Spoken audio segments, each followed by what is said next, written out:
Halo, perkenalkan nama saya Gina Lailu Kaka. Saya adalah mahasiswa dari Universitas Kristen Wirawacana Sumba dan saya mengambil jurusan Ekonomi Pembangunan. Nah, untuk video kali ini saya akan membahas tentang cara menyusun bab 2 dari skripsi, yaitu dari tinjauan pustaka. Nah, yang termasuk dalam tinjauan pustaka ini yaitu yang pertama dari dasar teori, yang kedua itu studi literatur, yang ketiga dari kajian pustaka. Nah, dari bab 2 ini membahas tentang kajian pustakanya, yaitu dari beberapa referensi seperti dari majalah, jurnal, dan lain-lain. Yang lebih jelasnya sesuai dengan penelitian yang kita ambil. Nah, ada beberapa hal yang perlu diperhatikan dalam menyusun tinjauan pustaka, yaitu yang pertama itu dari pokok bahasan. Pokok bahasan yang digunakan harus sama dengan penelitian yang kita ambil. namun harus lebih disempurnakan lagi. Misalkan contoh pokok bahasanya yaitu dari kita menulis tentang krisis ekonomi. Nah, dari sebuah pokok bahasan akan dibahas lagi dari 2.11 dan yang kedua 2.22.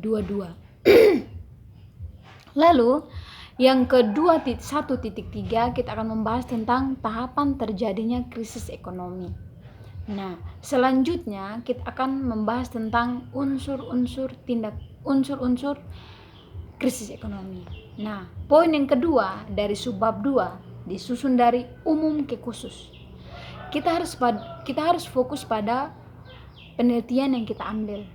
Yang ketiga, subbab 3, poin yang ketiga dapat terdiri dari beberapa referensi penunjang. Misalkan dalam satu paragraf harus lebih dari satu referensi, harus lebih dari beberapa penelitian orang lain. Nah, yang paling penting adalah referensinya harus tetap update atau harus tetap ada, harus tetap dilihat terus.